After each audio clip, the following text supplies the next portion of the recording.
Amén. Bueno, hoy quiero abrir el departamento de encuestas, datos y estadística de Contacto Vital para saber qué personas de las que están aquí no nacieron en el Socorro. Pueden levantar la manita las personas que están hoy acá, pero no nacieron aquí. Vea cuántas personas, varias. Ayer también había bastantes personas. Muchas gracias. Pueden bajar la manita. Una de esas personas hermosas que hace parte de esta casa, que está aquí este fin de semana, en este momento está sirviendo con los niños y que no es de acá, del Socorro, es mi esposa. Mi esposa es de la bella tierra de Sogamoso, Boyacá. Boyacá es linda, ¿no? Y el que no haya ido a Boyacá, me parece un lugar hermoso. Yo lo conocí por ella, yo no conocía Boyacá, pero qué lugar tan lindo. Bueno, la razón aparente por la que ella vino a vivir aquí al Socorro fue para completar sus estudios universitarios. Esa fue la razón aparente. Ella quería estudiar Derecho en la Universidad Libre, pero ella no tenía en sus objetivos venir a estudiar al Socorro. De hecho, ella en su mapa mental no tenía bien claro dónde era que quedaba el Socorro, ni lo conocía ni nada de eso. Su propósito era ir a estudiar pues en la sede principal de la Universidad Libre, que es en Bogotá. Allá se graduó su papá como abogado y pues él fue su inspiración, el que la llevó a conocer la carrera y pues ella quería justamente estudiar en ese mismo lugar, aparte porque la universidad le parece buena, también inspirada por su papá. Fue y se presentó allá, presentó las pruebas de admisión, pero le decían que le entregaban los resultados después del 20 de diciembre de ese año. Y a mi suegro le gustan las cosas así. Entonces él no quería que ella perdiera el primer semestre del otro año. Entonces él le decía, ¿para qué nos vamos a quedar esperando hasta esa fecha? ¿Qué tal usted se quede sin cupo? Hay otras buenas universidades de Derecho. Y él le decía, mire, esta es buena, pero ella no. Ella quería estudiar en la Libre. Entonces ella, esperando los primeros días, de pronto estaba en casa en sus quehaceres con la mamita y tenían música ahí mientras hacían aseo. ¿A quién le gusta poner música mientras hace cosas en la casa? ¿A quién le gusta? Varios, ¿cierto que sí? Ellas tenían ahí la emisora, mi suegra puso la emisora y de pronto suena en la emisora, Universidad Libre, seccional Socorro, inscripciones abiertas. ¿Y cómo así que seccional Socorro? Ellas no sabían que la Universidad Libre tenía seccional y Socorro, ¿dónde queda eso? Google Maps. Y bueno, empezaron ahí a buscar, se vinieron a averiguar. Llegaron acá al Socorro, llegaron a la sede de la universidad, ellas venían a averiguar, terminó matriculada ese día, hasta cuadró hospedaje y todo de una vez, dejaron todo listo.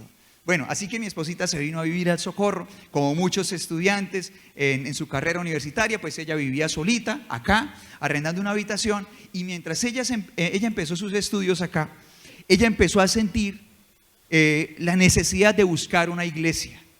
Ella había oído la palabra de Dios cuando era una niña, cuando era una adolescente, sobre todo por influencia de sus abuelitas. Sus abuelitas habían sido el instrumento de Dios para sembrar la palabra de Dios en su corazón. Y cuando ella llegó acá, ella empezó a sentir esa necesidad de buscar una iglesia. Así que ella empezó esa tarea. El Señor empezó a llamarla. Ahí nadie la invitó, no fue nadie que le dijo, hey, este fin de semana te invito a una reunión.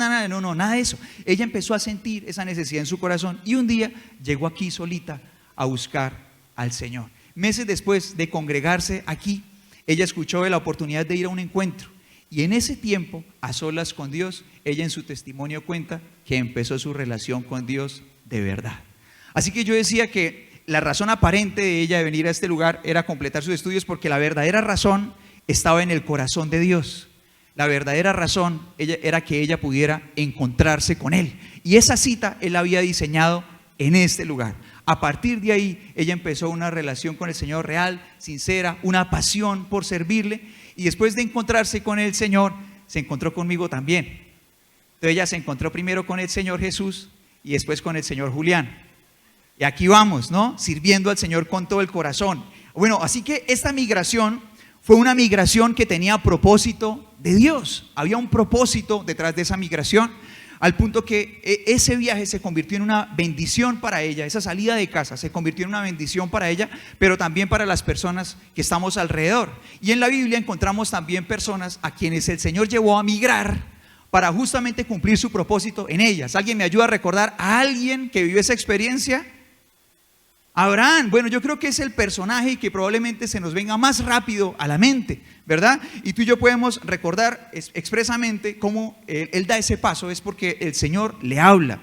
Y esas palabras del Señor están en Génesis 12, versículos del 1 al 3. Vamos a leer la palabra del Señor juntos. Génesis 12, del 1 al 3, vamos a leer la palabra del Señor juntos. Vamos a poner nuestros ojos aquí en las pantallas y vamos a leer la palabra del Señor con todo el corazón. Te pido que lo leamos en voz alta para que estemos mucho más conectados con ella. La palabra del Señor dice así: el Señor le había dicho a Abraham, deja tu patria y a tus parientes y a la familia de tu padre y vete a la tierra que yo te mostraré. Y haré de ti una gran nación, te bendeciré, te haré famoso y serás una bendición para otros. Bendeciré a quienes te maldigan y maldeciré a quienes te traten con desprecio. Todas las familias de la tierra serán bendecidas por medio de ti. Claro que sí tenía motivos para salir de allí. Y él fue obediente al Señor. Y bueno, tú y yo estamos siendo bendecidos justamente a partir de esa fe, así como lo dijo el Señor. Se cumplió su propósito. ¿Alguien más recuerda otra persona que necesitó salir de su casa y de su tierra para que el propósito del Señor se estableciera en él? ¿Otro personaje? Otro más, José, ¿verdad? José, claro que sí. Y la salida de José se dio en circunstancias distintas, ¿verdad? José sale de manera forzosa. Él no alistó maleta para irse, sino que lo alistaron para que se fuera. Lo vendieron como un esclavo y él termina saliendo forzosamente. Pero el Señor, aún en este mal momento, lo usó dentro de su plan para cumplir su propósito con José. De la misma manera, pienso en personas que han tenido que salir forzosamente de su lugar de habitación, pero el Señor puede utilizar momentos como ese en medio de su propósito para establecer su plan en la vida de una persona. ¿Sí están conmigo o no? Eso hizo el Señor con José. Sin embargo, no todas las migraciones en la Biblia tienen el mismo destino, ni tienen el mismo inicio, ni tienen el mismo fin. Y por eso te invito a que veamos la migración que hace la familia que aparece en el libro de Ruth.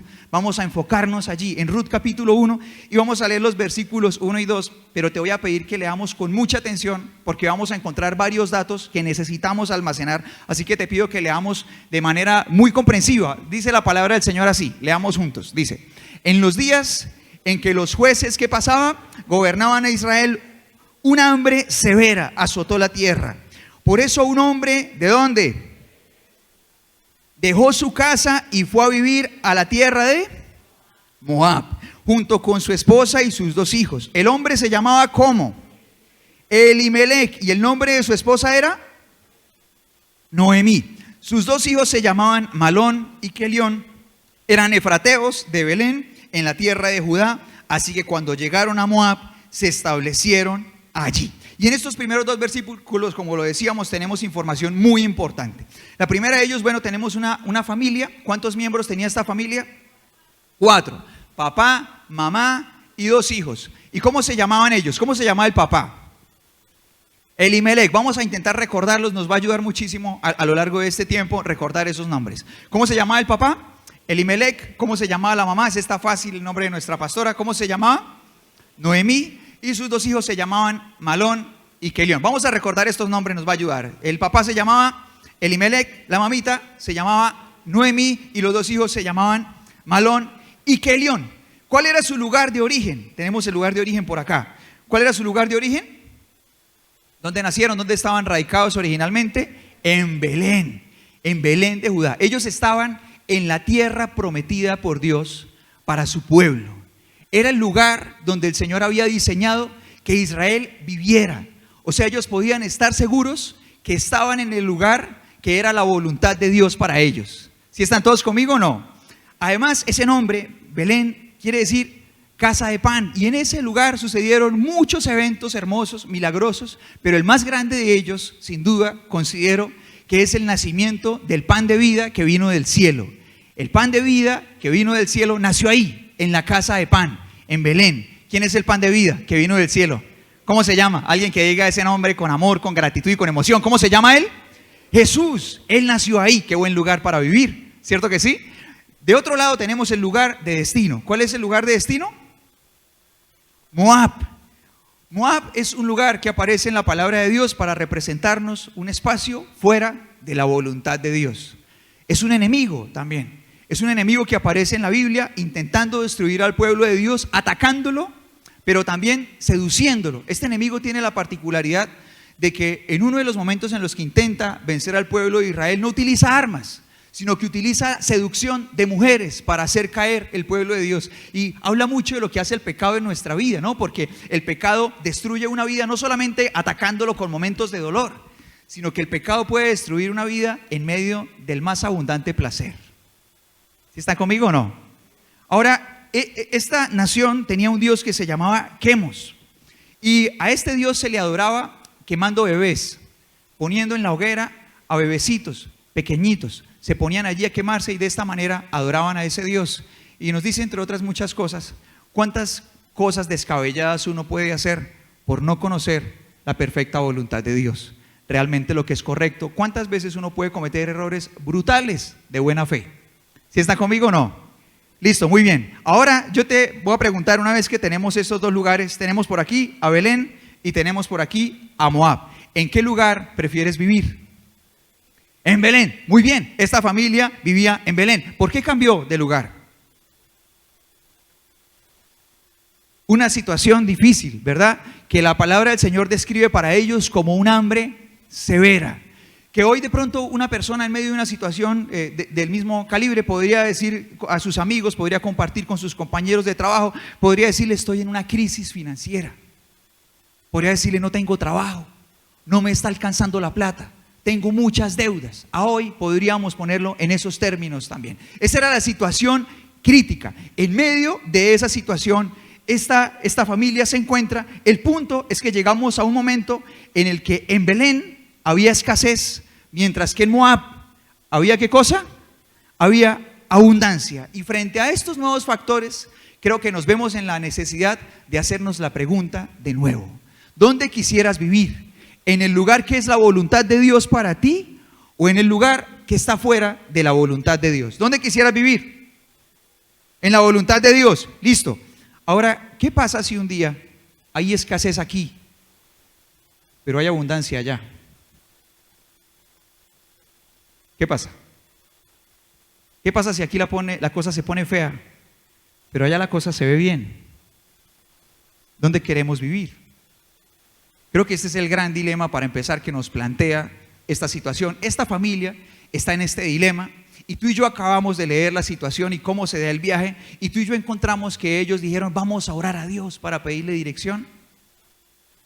No, ¿cierto? Encontramos que ellos dijeron: vamos a ir a la Escritura a ver qué dice Dios acerca de dónde debemos vivir, porque en ese momento ellos ya tenían la Escritura, la primera parte de la Biblia que tú y yo tenemos, ya la tenían a disposición para poder consultar en caso de que necesitaran refrescar su memoria dónde debían estar. Pero leímos tú y yo que ellos dijeron: vamos a consultar la palabra del Señor. ¿Dijeron eso? No, dijeron: vamos a pedirle un consejo a alguien que nos pueda dar una orientación, alguien confiable, alguien a quien nosotros consideremos que tiene una buena relación con Dios y la sabiduría, como para ayudarnos a ver desde la palabra de Dios cómo recalibrar o saber si estamos bien enfocados en esta decisión. ¿Pidieron consejo ellos? No, tampoco. Ellos solamente vieron que allá estaba bueno. ¿Qué hicieron? Empacaron maleticas y se fueron. Y el versículo 2 termina diciendo que ellos se establecieron allí. La palabra del Señor nos da a entender que ellos iban a buscar una mejor situación financiera. ¿La encontraron o no? Sí, sí la encontraron. ¿Buscaban de pronto trabajo? ¿Lo encontraron o no? Sí. Probablemente tenían casita, probablemente desde allí donde estaban empezaban a girarle dólares a su familia, a hacer transferencias. Encontraron todo eso, pero no fue lo único que encontraron. ¿Qué más dice la palabra de Dios que ellos encontraron? Vamos a ver lo que dice el versículo 3. Sigamos leyendo juntos. ¿Qué dice la palabra del Señor? Leamos en voz alta. Dice: tiempo después, ¿qué pasó? Murió Elimelec. Dice: y Noemí quedó ¿cómo? Sola, con sus 2 hijos. Ellos se casaron con mujeres moabitas. Uno se casó con una mujer llamada Orfa, otro con una mujer llamada Ruth. Pero 10 años después, ¿qué pasó? Murieron tanto Malón como Kelión. Entonces Noemí quedó ¿cómo? Leamos juntos esto. Quedó ¿cómo? Sola, sin sus 2 hijos y sin su esposo. Ahora vamos a ponernos en la situación imaginaria de que esta familia, después de todo eso, pudiera reencontrarse y pudiera devolver el tiempo, eso que a veces, muchas veces nosotros imaginamos: si yo hubiera podido, si yo pudiera regresar y volver a decir. Bueno, imagínate que eso fuera posible y ellos se encontraran una vez más. ¿Qué preferirían ellos? ¿Tú qué crees que elegirían ellos después de ver todo lo que sucedió? ¿Qué iban a elegir? ¿Pasar un tiempo de necesidad, pero juntos, sostenidos por Dios y con vida? ¿O tener un momento de prosperidad, pero también encontrar la muerte? ¿Qué iban a elegir? ¿La opción 1 o la opción 2? La 1, ¿verdad? Ahora, tú y yo encontramos en la palabra del Señor que esta muerte que la palabra del Señor nos está mostrando, no solamente nos habla de un acontecimiento natural, de la vida, el final, no. La palabra del Señor nos habla de mucho más cuando nos muestra la muerte aquí, y en este contexto nos habla debemos ir mucho más allá de solamente la muerte física para entender lo que el Señor nos está queriendo decir. La palabra del Señor en Romanos capítulo 6 versículo 23 dice que la paga que deja el pecado, ¿cuál es? La muerte. Y tú y yo podemos entender que cuando uno peca, hay casos en los que una persona encuentra la muerte pecando directamente en ese momento, pero muchísimos más casos son los que la muerte física no se da. Pero la muerte empieza a manifestarse de otras maneras, empieza desde adentro y se pone otros vestidos. Así que, bueno, tú y yo por estos días encontramos que emigrar a otro país en busca de mejorar la situación financiera es como una alternativa que aparece y ha aparecido en muchos corazones. Y cuando esta decisión se toma sin buscar realmente el consentimiento, la voluntad de Dios, la muerte también puede aparecer, bien sea de esta forma o vestida de otras maneras. ¿Como vestida de qué? Vestida, por ejemplo, de infidelidad. Entonces de pronto un hombre dice, me voy a ir a trabajar a otro país y yo desde allá les mando plata, y se va. Aparte que mucha gente se va, ¿cómo se van? Ilegal, ¿no? Se van, ¡pum!, se van para allá y llegan allá, y muchos casos son los que podemos encontrar de personas que llegan a ese lugar y efectivamente encuentran trabajo, pero además de trabajo encuentran otra pareja, encuentran a otra persona.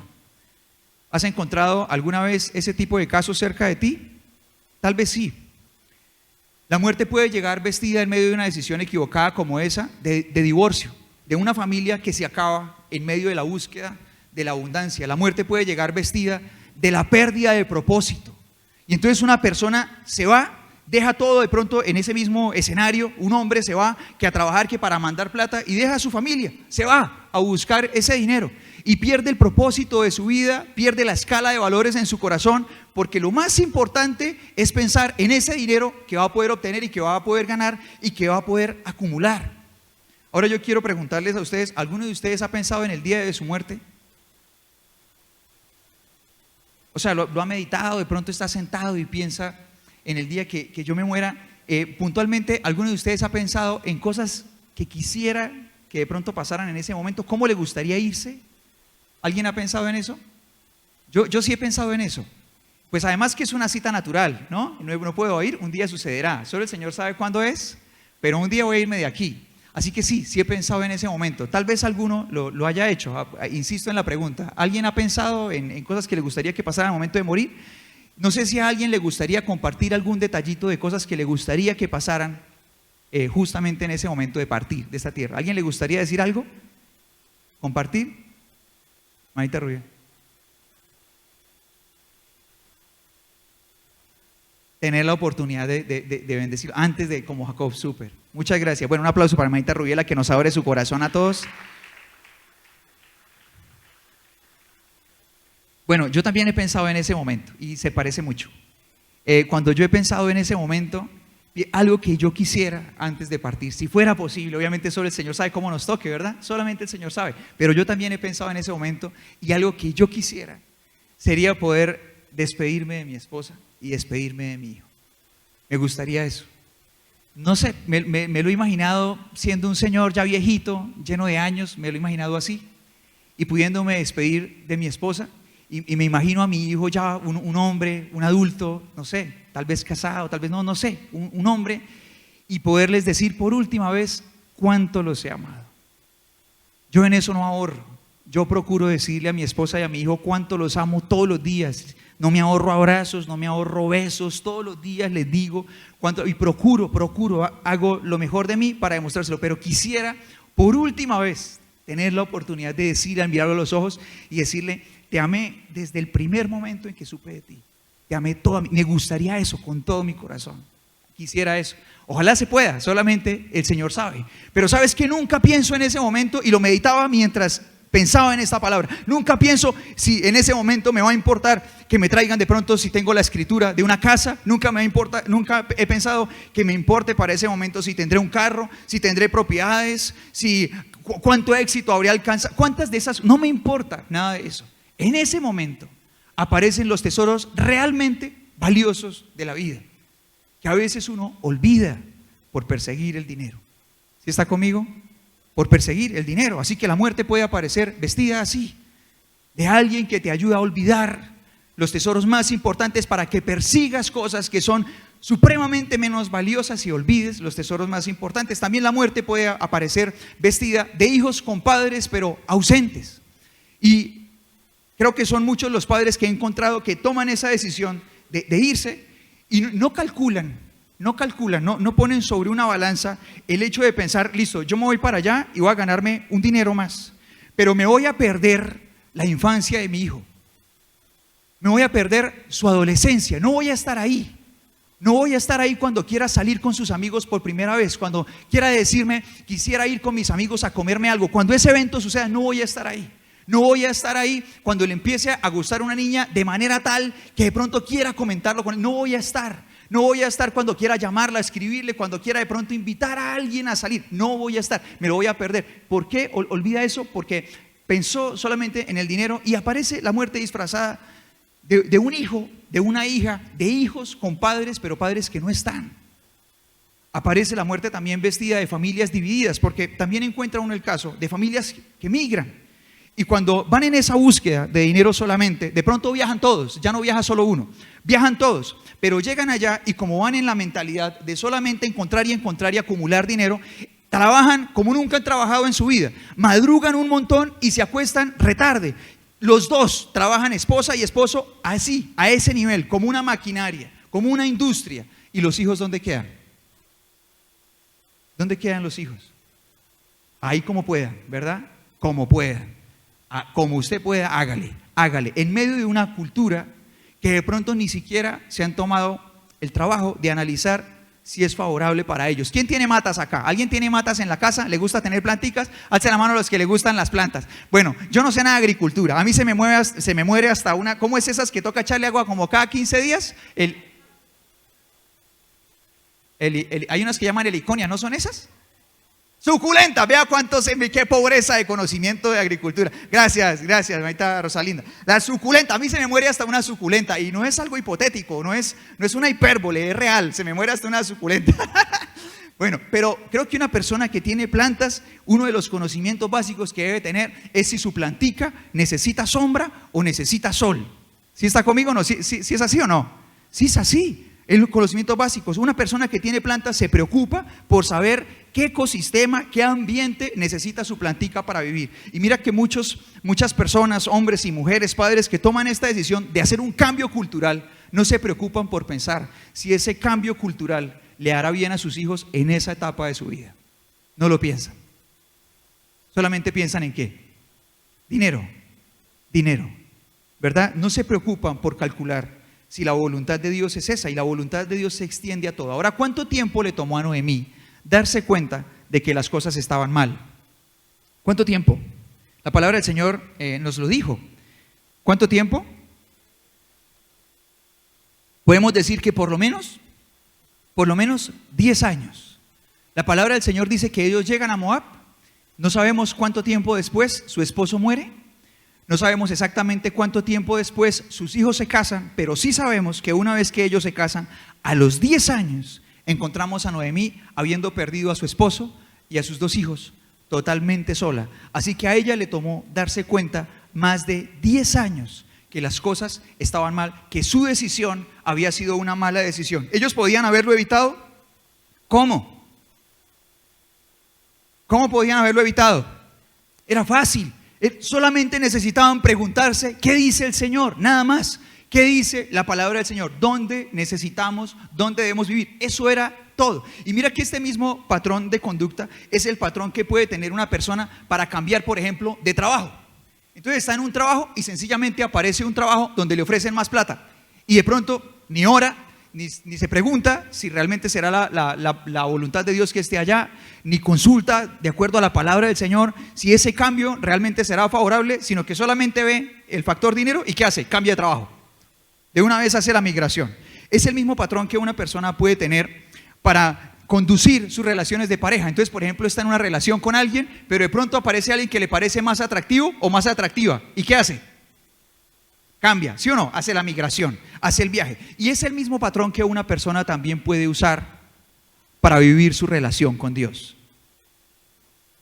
Entonces una persona de pronto está aquí, en la voluntad de Dios, busca al Señor, ora, asiste a la iglesia, pero la situación se puso apretada. Y como se puso difícil, de pronto siente, va a estar mejor cambiar eso de buscar al Señor y darle el primer lugar a Él. Y vamos a cambiar nuestros hábitos, vamos a dedicarnos solamente a otras cosas para ver si salimos de esta situación crítica, ¿verdad? Lo mismo pasa con el servicio al Señor. De pronto una persona sirve a Dios con todo su corazón, pero en algún momento la situación se pone difícil. Se siente decaída, se siente desanimada, hay problemas, hay crisis de finanzas o de otra índole. Y de pronto dice, no, tal vez no es esto lo que necesito, tal vez no necesito dedicarle este tiempo a servir a Dios. Creo que me voy a ocupar mejor de mis quehaceres, de mis deberes, de mis cosas, y migra de hacer ese tipo de cosas que hacía allí en la voluntad de Dios. Lo cierto es que cuando Noemí llega a Moab, ella siente que está todo mal o que está todo bien. Está todo bien. Ella siente que está todo bien, pero sus decisiones empiezan a hacer este efecto en su vida. Ahora supongamos que yo tengo la meta de llenar este vaso con este gotero. ¿Cuánto me va a gastar? ¿Cuánto me va a gastar? Póngale, por favor. ¿Cuánto? Si yo le digo, venga, acompáñeme. Yo me le hacía gotica. Ayer uno me dijo 1 año, yo le dije, uy, no, me desanimó hasta a mí. De pronto usted me dice, yo le digo que me acompañe, yo digo, uy, no, pastor, yo me voy, yo doy una vueltica y vengo. Me escribe cuando acabe. Lo cierto es que aunque sea lento y yo vaya gota por gota, llegará el momento, así me toque tanquear muchas veces este tarro, llegará el momento en el que este vaso se va a derramar. ¿Sí está conmigo o no? Así sea súper aburrida la espera, así tome tiempo y no lo podamos calcular, llegará el momento en el que este vaso se va a derramar. Y Noemí vio el vaso derramarse. Vio el vaso derramarse de las consecuencias de sus malas decisiones. La cuestión es que tu vaso y el mío también se va a derramar. Se puede derramar de las bendiciones de Dios o de las dolorosas consecuencias de estar fuera de la voluntad de Dios. Cuando el vaso se derrame, ¿de qué quieres que esté lleno? Muy bien, esa es una pregunta para llevarnos en nuestro corazón. Vamos a leer lo que dice el versículo 6 del libro de Ruth, capítulo 1. Vamos a ver qué sigue diciendo la palabra del Señor. Leámoslo juntos. ¿Qué dice? Dice, estando en Moab, Noemí se enteró de que el Señor había bendecido a su pueblo. ¿En dónde? En Judá. Incluye por supuesto a Belén.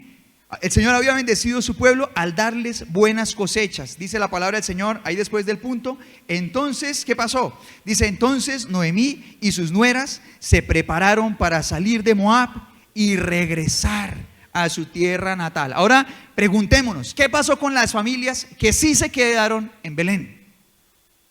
¿Qué pasó con ellos?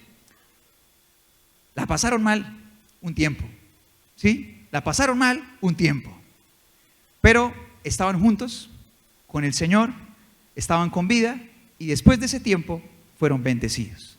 O sea, en el presente de Noemí, esas familias que se quedaron allí en ese lugar difícil estaban vivas, juntas y bendecidas por Dios. Ahora Noemí regresa a ese lugar y creo que cuando Noemí se encuentra con ese lugar, ella anhelaría eso para su familia también. Ya no se podía, pero creo que tú y yo anhelamos eso para nuestra familia también, ¿verdad? Vivir juntos en la presencia de Dios y bendecidos por Él, ¿cierto que sí? Lo queremos. Ahora tú y yo necesitamos entender que en ese lugar de la voluntad de Dios suceden cosas que no siempre son buenas a nuestros ojos. En el lugar de la voluntad de Dios nosotros somos probados. Alguien que diga conmigo, somos probados. Somos probados. Pasan momentos difíciles para que tú y yo podamos descubrir de qué está hecha nuestra fe, pero también para que nuestra fe sea purificada en medio de esa situación difícil. En el lugar de la voluntad de Dios también somos formados. Entonces también entramos a momentos difíciles porque el Señor sabe que aunque estamos aquí, hay cosas que necesitan cambiar y en medio de esos momentos difíciles necesitamos ajustes. Entonces el Señor un día lleva al profeta Jeremías a que vaya donde el alfarero. Y el alfarero está haciendo allá su vasijita, su cuestión. Y se le daña. ¿Qué hace el alfarero? ¡Pam! Vuelve a empezar, ¿verdad? Entonces el Señor le dice al profeta Jeremías, bueno, si el alfarero es consciente de que necesita hacer eso, ¿no crees tú que yo también puedo hacer eso contigo, con mi pueblo? ¿Que es necesario que yo los forme? Claro que sí. Entonces, en el lugar de la voluntad de Dios, tú y yo también somos formados. En el lugar de la voluntad de Dios también somos corregidos. Si nosotros estamos buscando estar aquí, pero un día pecamos, un día fallamos, un día la embarramos, ¿qué pasa? Las consecuencias de todo eso que estamos viviendo, el Señor permite que haya sucesos que nos permitan encontrarnos con que no estamos haciendo las cosas bien, y a partir de eso nosotros busquemos el arrepentimiento, no salir corriendo. O sea, nunca la solución es coger la maleta y salir corriendo de la voluntad de Dios. Lo que hay que hacer es permanecer. Alguien que diga conmigo, permanecer. Permanecer. Eso es lo que hay que hacer. Permanecer allí. Ahora efectivamente Noemí regresa con una de sus nueras, con Ruth. Y veamos cómo es el momento de su regreso. La palabra del Señor nos lo muestra en los versículos del 19 al 21. Vamos a leerlo juntos. ¿Qué dice la palabra del Señor? Dice, de modo que las dos siguieron el viaje. Cuando entraron a Belén, todo el pueblo se conmocionó a causa de su llegada. ¿De verdad es Noemí? Se preguntaron las mujeres, ¿no? No hacen falta esas amigas en el círculo social de algunas chicas. ¿Cómo está de flaca? ¿No? Vean ese pelo, ¿cómo llegó? ¿Cómo está de gorda? ¿Verdad? Todo ese tipo de comentarios, así le pasó a Noemí. Usted se da cuenta que ahí no hay hombre, la palabra especifica claramente que fueron las damas. ¡Oh! Esa Noemí, de verdad esa Noemí. ¿Qué más dice la palabra del Señor? Versículo 20. No me llamen Noemí. El significado del nombre Noemí es placentera, es agradable, es dulzura. O sea, es un nombre que representa algo lindo, algo que uno puede disfrutar, que es hermoso. En el caso del nombre de una persona, pues representa a una persona con esas características. Pero mira lo que dice la palabra del Señor. Dice, no me llamen Noemí, contestó ella. Más bien, llámenme Mara, que significa amargura, amarga. Dice, porque el Todopoderoso me ha hecho la vida muy amarga. Me fui llena, pero el Señor me ha traído vacía a casa. ¿Por qué llamarme Noemí cuando el Señor me ha hecho sufrir y el Todopoderoso me ha enviado semejante tragedia sobre mí? Ahora, ¿cómo sería la condición de Noemí? Que cuando ella salió de Belén, todo el mundo estaba emproblemado, todo el mundo estaba pasándola mal, y ella se va, y cuando vuelve, ¿cómo llega? Peor, llega peor. O sea, cuando ella se fue, estaba en mejores condiciones, a pesar de que estaba en un momento difícil, ella llega peor. ¿Y a quién le echaba la culpa? Ah, qué personaje, ¿no? Como dice la palabra del Señor en Proverbios 19:3. Leamos juntos lo que dice la palabra del Señor allí. Dice, la gente arruina su vida por su propia necedad y después se enoja ¿con quién? Se enoja con el Señor. Así que Noemí vuelve al lugar de la voluntad de Dios, pero llega con una actitud errada. Ella llega con esa actitud así, como haciendo responsable al Señor. Y cuando nosotros llegamos con esa actitud a la voluntad del Señor, queremos regresar al Señor, pero llegamos con esa actitud de resentimiento, de muchas veces culpar a Dios, de querer seguir haciendo de pronto nuestra propia voluntad, las cosas a nuestra manera. ¿Qué va a pasar? Que nosotros mismos cerramos la puerta de nuestro corazón al Señor. La cuestión es que si nosotros queremos volver al lugar de la voluntad de Dios, nosotros necesitamos llegar con una actitud que abra las puertas de nuestra vida, o sea, con una actitud de humildad, de arrepentimiento y de obediencia a Dios. O sea, uno no puede pensar que, bueno, sí, voy a venir al Señor, voy a buscarlo, pero voy a seguir haciendo las cosas como yo quiera, voy a seguir culpando a Dios, voy a querer que Él haga conmigo lo que yo necesito, pero sigo así, guardando en mi corazón todas estas cosas. No. Y en la medida que Noemí se dispone a volver a empezar, se dispone a un nuevo comienzo, ella ve la mano de Dios en su vida. Tú y yo podemos encontrar eso allí en el libro de Ruth. Y el Señor hace cosas hermosas en la vida de Noemí. ¿Podemos devolver el tiempo? No se puede. No se puede. Pero una vez que llegamos a Dios, si traemos un corazón dispuesto, el Señor sí empieza a hacer cosas nuevas en nuestra vida. Lo que pasa es que hay que traer la actitud correcta. Sí necesitamos traer un corazón que esté de puertas abiertas. Ahora mira, en cualquier momento de nuestra vida, tú y yo nos vamos a encontrar con una situación súper trascendental, así como ellos lo hicieron.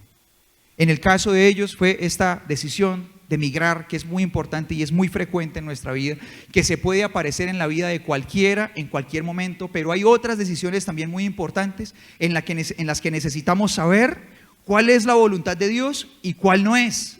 Entonces creo que nos va a ayudar muchísimo tener claro que hay señales que son inseguras, que hay señales en las que no podemos confiar. Entonces, una de ellas son las circunstancias. Entonces tú y yo ya vemos que el hecho de que de pronto yo le esté pasando mal y aparezca una oportunidad por aquí, no quiere decir que sea la voluntad de Dios. O sea, las oportunidades buenas no siempre vienen de parte de Dios. ¿Estamos claros en eso? Es muy importante. A veces sí, a veces no. Otra señal insegura es cómo me siento. Entonces mi corazón me dice, no, yo ya estoy aburrido, estoy cansado, quiero dejar de hacer esto y quiero cambiar por acá como que me siento mejor. Perseguir mis emociones, perseguir mi corazón, que muchas veces uno lo hace en diferentes áreas, lo hace en el amor, es algo que genera una ruleta en la que nosotros podemos perfectamente cometer muchísimos errores. Así que la forma como nosotros nos sentimos no es confiable. Dicen por ahí que uno no debería tomar decisiones ni muy triste ni muy feliz, porque puede perder objetividad. Así que no es un buen consejero, como dice la palabra del Señor. El corazón del ser humano es engañoso. ¿Sí está conmigo o no? Es engañoso. Otra señal que es insegura son las expectativas. Entonces de pronto aparece un plan para la vida de uno y uno se sienta y le echa lápiz y papel a futuro y uno dice, uy, esto está buenísimo. El hecho de que salgan las cuentas no quiere decir que sea la voluntad de Dios. Entonces estas son señales que pueden ser, pueden no ser, así que no es bueno confiarse de ellas. O sea, estas cosas son inseguras, mientras que, por ejemplo, la voluntad de Dios muchas veces me lleva a hacer cosas con las que yo no me siento bien, como pedir perdón, ¿verdad? La voluntad de Dios muchas veces va en contra de las expectativas, te pone a ti a ir a hacer cosas que humanamente serían imposibles de hacer. La palabra del Señor muchas veces te lleva a circunstancias que son complejas, que son dificilísimas, que solamente el Señor sabe que nos conviene ir a ellas porque Él conoce el resultado. En cambio hay una señal segura que no falla nunca. ¿Cuál es? ¿Cuál es esa señal que no falla jamás? ¿Cuál es? Uy, no me hagan preocuparme porque de pronto nos toca volver a empezar. Yo lo puedo volver a hacer con mucho amor y paciencia, pero díganme que no es real. Voy a preguntar otra vez, ¿cuál es la señal que no falla nunca? La palabra de Dios, sin duda alguna. En la palabra de Dios es donde tú y yo encontramos la seguridad de cuál es la voluntad del Señor.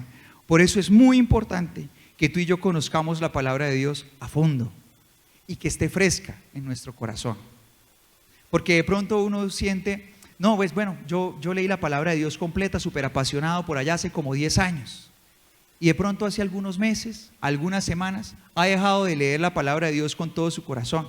Y de pronto la persona se confía de que tiene la palabra fresca y clara en su corazón y eso no es cierto. Eso no es cierto.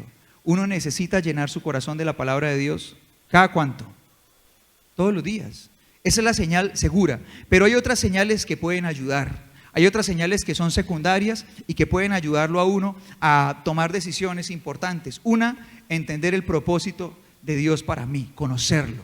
¿Cuál es el propósito de Dios para mi vida? Saber eso le ayuda a uno a tomar decisiones importantes sin necesidad de dar tanta vuelta.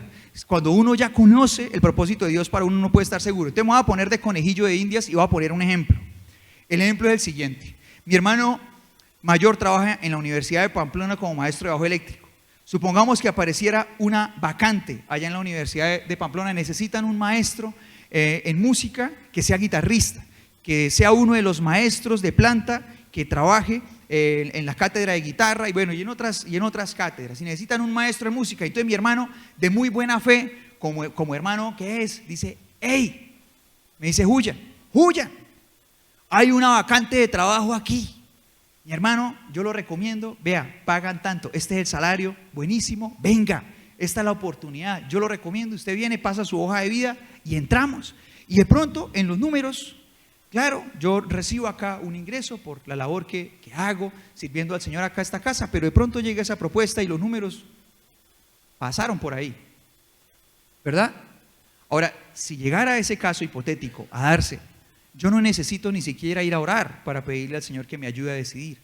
Yo sé que no es una opción que viene de parte de Dios. ¿Por qué? Porque tengo claro en mi corazón cuál es el propósito de Dios para mí hoy. Y el propósito de Dios para mí hoy es estar aquí, sirviéndole a Él. Este es su llamado para mí. ¿Cómo lo sé? Es una revelación profunda aquí, en mi alma. Yo sé dónde Dios quiere que yo esté hoy. Así que no es de parte de Dios, así sea de muy buena fe, que viene esa persona con mucho amor me la ofrece. En los números funciona súper bien, pero entender el propósito de Dios para mí me permite entender cuál es el lugar donde Dios quiere que yo esté. Y así con la vida de cada uno. ¿Sí están conmigo o no? Ahora, otra señal que ayuda muchísimo a tomar decisiones correctas, que es secundaria, una vez más insisto en eso, es entender mi responsabilidad como administrador. El Señor es dueño de todo. ¿De qué somos dueños nosotros? De nada. ¿Quién es el dueño de todo? El Señor. De nuestro cuerpo también. Esto es del Señor. ¿Nosotros qué somos? Administradores. Ese es nuestro rol administrativo. Nosotros solamente somos administradores. Entonces, cuando yo entiendo ese rol de administrador, me meto una vez de conejillo de India. Supongamos que aparece alguien, un amigo, y me dice: oiga, hay una oportunidad laboral, usted se va para Estados Unidos y allá vamos a ganar una buena plata. La idea es que usted viaje solo y usted deja a su familia, pero yo creo que en unos 6, 7 años se la puede llevar ya estando súper bien. Entonces, ahí este factor de entender mi responsabilidad como administrador me lleva a evaluar no solamente un área de mi vida, que es el factor de mis ingresos, sino mis demás roles. Entonces la oferta llega en esa forma y me dicen: usted se va a separar de su familia 6, 7 años, pero después se los lleva, con todos los beneficios financieros que usted va a lograr en ese tiempo trabajando allá por fuera. Entonces yo como administrador entiendo que sí es mi responsabilidad trabajar y traer ingresos a mi casa, pero que es mucho más importante el rol que yo ejerzo en mi vida como esposo y como padre. Entonces, si esa oferta me va a llevar a mí a cambiar, a abandonar ese rol por 6, 7 años de ser esposo y de ser padre de mi hijo, a cambio de dinero, ¿qué tipo de administrador estoy siendo cuando son responsabilidades más grandes? La palabra del Señor dice que un día el dueño de todo le pedirá cuentas a sus administradores. Y no me quiero imaginar al Señor sentándose frente a mí, mirándome a los ojos y diciéndome: ¿tú creíste que irte a trabajar por más dinero 6, 7 años era más importante que ser un papá presente? La verdad no quisiera sostener esa conversación con el Señor. No quisiera sostener esa conversación mirándome a los ojos y preguntándome: ¿tú creíste que irte por dinero era más importante que ser un esposo presente en tu casa? ¿Tú creíste que valía más eso? No quisiera sostener esa conversación porque entiendo el rol como administrador. Entonces, cuando yo entiendo el verdadero valor de todas las cosas y que el Señor me ha hecho administrador de todas las cosas y entiendo las responsabilidades que Él ha puesto sobre mí, cuando llega una oferta a mi vida, no solamente evalúo un ítem, sino que yo puedo ver toda la escala de valores de mi vida y de la mano de Dios saber elegir. Ahora yo te voy a invitar a que leamos lo que dice Proverbios 3, del 5 al 8. Vamos a leer lo que dice la palabra del Señor juntos. Leamos la palabra del Señor en voz alta, pero sobre todo con nuestro corazón dispuesto. Dice la palabra del Señor así. Dice: confía en el Señor con todo tu corazón y no dependas de tu propio entendimiento. Busca su voluntad en todo lo que hagas y Él te mostrará cuál camino tomar. No te dejes impresionar por tu propia sabiduría. En cambio, teme al Señor y aléjate del mal. Entonces dará salud a tu cuerpo y fortaleza a tus huesos. Dice: busca su voluntad en todo lo que hagas y Él te mostrará cuál camino tomar. ¿Quién quiere orar?